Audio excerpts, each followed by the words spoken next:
Vamos falar mais agora sobre essa tentativa de um entendimento político para viabilizar uma solução econômica para o Renda Cidadã, cumprimento do teto de gastos, viabilizar, enfim, uma situação melhor para as contas públicas. Estamos em contato com Cláudio Adilson Gonçalves, ex-secretário de Política Econômica e diretor da MCM Consultores. Doutor Cláudio, boa tarde.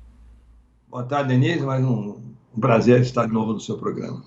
Bem, a gente já viu, ouvimos, inclusive, o presidente Bolsonaro falando aí que se reuniu com Maia, ele tenta também diminuir a pressão que ficou de sexta-feira passada entre o ministro Paulo Guedes e o ministro Marinho, Rogério Marinho, que teria falado contra Guedes em uma live com integrantes aí de uma instituição financeira.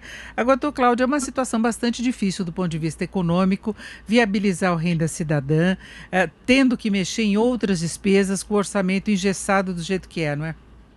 É um, é um grande problema. A semana passada foi um desastre, né, Denise? E teve seus custos. Gerou, realmente, um aumento grande dos juros, né? Dos juros na curva de juros longa, que é aquele que serve de base para o governo rolar sua dívida. A bolsa caiu fortemente, o real se depreciou, aumentando as pressões sobre os preços dos bens, né? E no fim bate no consumidor, né? Bate no preço do alimento, bate nas matérias-primas. Foi um desastre. Essa segunda-feira começou melhor, né? Um pouco de tentativa de entendimento, mas o problema econômico permanece, né, Denise?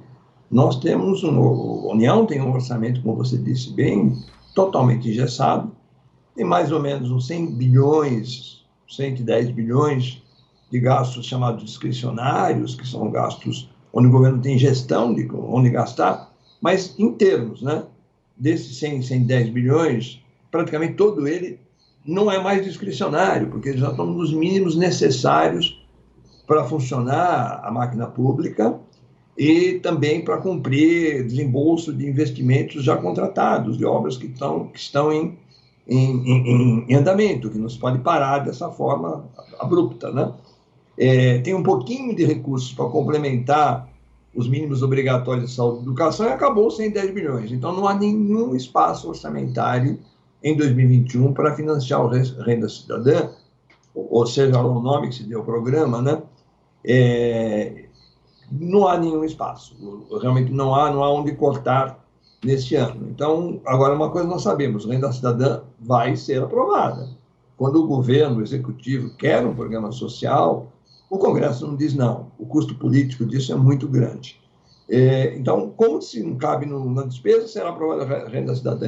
A minha previsão, Denise, infelizmente, minha expectativa é que se vai fazer isso via extrateto, talvez com indicação de alguma fonte de receita permanente, assim espero eu, que amenize os estragos nas expectativas, não é só do mercado financeiro, não, de todos nós que, no fundo, com maior ou menor intensidade, somos financiadores da dívida pública.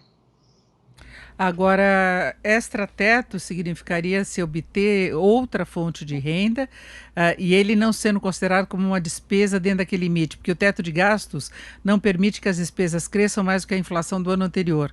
Então, para ficar extrateto, poderia ter esse aumento da despesa?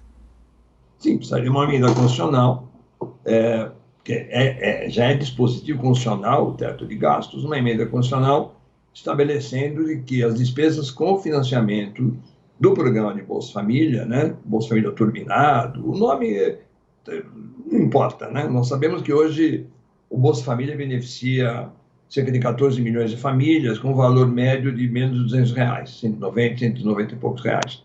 O que o presidente quer é estender isso pelo menos para 20 milhões de famílias, com benefício de torno de R$ 300. Isso custaria aos cofres públicos cerca de 40 bilhões a mais do que o Bolsa Família. O que está se discutindo, até onde eu estou informado, né, é de que haveria uma emenda constitucional para retirar o Bolsa Família turbinado, o nome que for, do teto, de forma definitiva, não só para 2021, né? E aí isso também abriria espaço para satisfazer o ministro Rogério Marinho, que ia sobrar um pouco de dinheiro para investimentos, né? Se você tira não os 40 bi adicionais, você tira os 72 bi que vai custar o programa do teto por emenda constitucional, abriria espaço também para aumentar um pouco dos investimentos públicos, que é o que querem vários ministros, e o próprio presidente quer. O presidente quer inaugurar a obra, quer iniciar a obra, quer fazer sua campanha, né? E também nós temos que reconhecer que o Brasil está precisando de investimento público. Você há pouco estava dizendo isso com muita propriedade no seu programa. Agora, se fizer só isso, o mercado vai ficar muito pessimista, né? Nós vamos ter muito problemas parecidos ou maiores que a semana passada.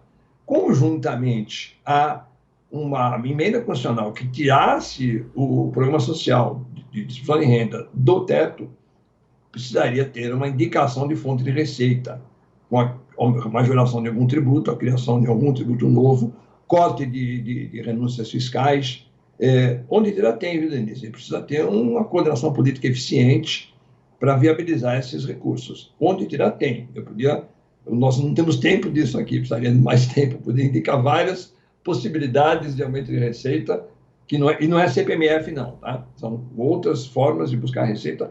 Deixo no ar aqui, mas apenas indicando, você tem muita renúncia fiscal de um lado e tem atividades muito mal tributadas, pouco tributadas, subtributadas. No Brasil, um exemplo disso é o lucro presumido, do qual eu sou beneficiário como consultor, como profissional de economia, né? Tributa-se muito pouco os rendimentos e serviços das empresas que contribuem pelo lucro presumido. Você pode buscar aí uns 10, 15 bilhões de recursos anuais, fazendo um sistema mais justo. E teria que ser uma fonte de recursos que viabilizasse resultados no curto prazo, porque Paulo Guedes, por exemplo, insiste na criação daquele imposto sobre transações digitais.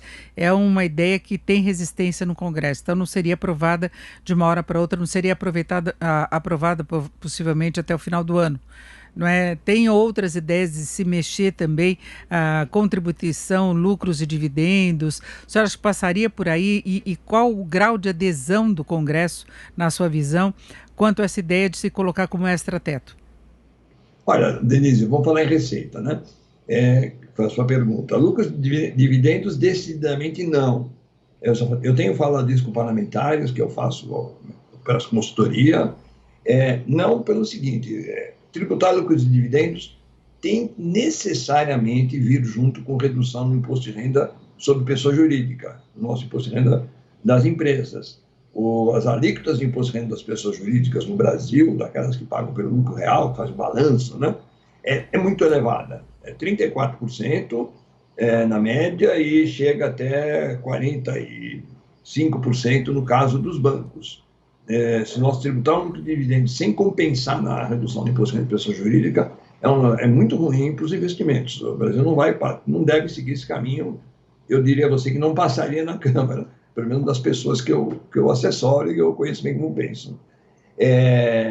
A outra forma que o ministro Paulo Guedes chama de imposto de transações digitais, esse nome é um engano, né? É para enganar a gente, né? Isso é um imposto sobre transações todas. Não existe imposto sobre transações digitais.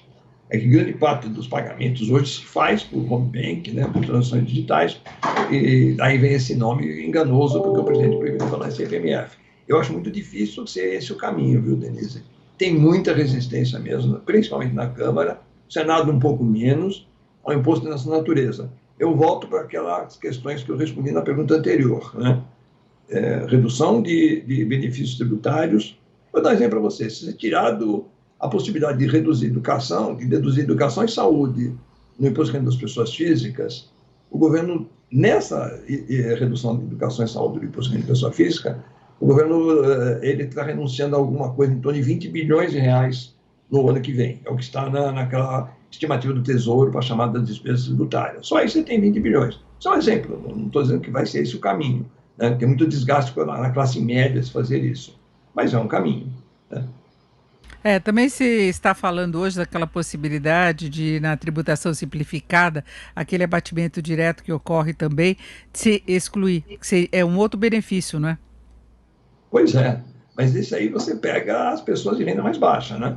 Que quem consegue fazer a declaração simplificada tem um nível de renda mais baixa ou um nível de renda mais simples, né? Se você tiver receitas de operações financeiras, ganhos de capital, são as pessoas de renda mais alta, elas não podem fazer pela simplificada. Essa, do ponto de vista de equidade fiscal, é ruim, né? É muito regressiva. Terá grande oposição no Congresso também. Não é fácil buscar dinheiro, ninguém quer passar, quer contribuir. É difícil, né? Mas eu não vejo outra saída para financiar o programa social que o presidente quer criar. E veja bem que precisa criar. Mas eu vou mais longe. O programa tem um lado eleitoreiro, é verdade, tem, é inegável, né? Mas ele é necessário do ponto de vista econômico? É necessário, né? A retirada completa do auxílio emergencial provocaria uma redução da renda das famílias grande. O rendimento do trabalho não vai compensar a extensão do auxílio emergencial e pode prejudicar a recuperação da economia no ano que vem. Então, precisa, de fato, ter algum programa social, eu não estou contra isso, não. Agora, precisa ser bem financiado, com fontes permanentes de receita, não aquela atrapalhada que se fez, que financiar com precatória é financiar com calote de parceiros públicos, isso é inadmissível. É o que nós estávamos falando mais cedo, que todas as ideias que têm surgido para financiamento têm algum tipo de rejeição. Já houve rejeição, inclusive, por parte do presidente Bolsonaro, aquela ideia de congelar salários, de congelar reajuste de aposentadoria, e a questão dos benefícios, que muitos parlamentares aceitam bem essa possibilidade, inclusive economistas, acreditando da pouca eficácia de alguns benefícios do ponto de vista social, do alcance que se tem, por exemplo, com o auxílio emergencial, com o Bolsa Família, que esses outros benefícios não têm o mesmo alcance. Mas também tem uma resistência do presidente, né? Que é o problema, né? O presidente tem criado restrições a medidas que são muito racionais. A questão da ineficácia dos benefícios é bem conhecida, né? O principal deles, você tem, que é o abono, né? O abono atinge o pessoal formal, que já tem o benefício garantido pelo menos de um salário mínimo, né? Ele é pouco eficaz para reduzir pobreza, tem muita fraude, tem muito enquadramento de pessoas que não deveriam se enquadrar, acabam se enquadrando. Tem o tal de seguro-defeso, né, que é dado para os pescadores nos períodos em que não pode ser feita a pesca, né, que também é absolutamente sem qualquer controle, é difícil de administrar, tem pouco retorno social. Tem a fusão dos programas sociais, ela é necessária e vem do lado não só de viabilizar a extensão do Bolsa Família, como também de tornar os programas mais focados, né? O presidente vetou, né? Ele arrumou aquela frase que não vai tirar dos pobres para dar para os paupérrimos e limitou o campo de ação da equipe econômica e dos próprios parlamentares para viabilizar o financiamento do programa, que sim precisa ser criado, né? Fica difícil, né? De verdade, fica difícil. É isso, nós ouvimos o economista Cláudio Adilson Gonçalves, ex-secretário de Política Econômica e diretor da MCM Consultores. Doutor Cláudio, muito obrigado, uma boa tarde. Boa tarde, foi um prazer estar com vocês mais uma vez.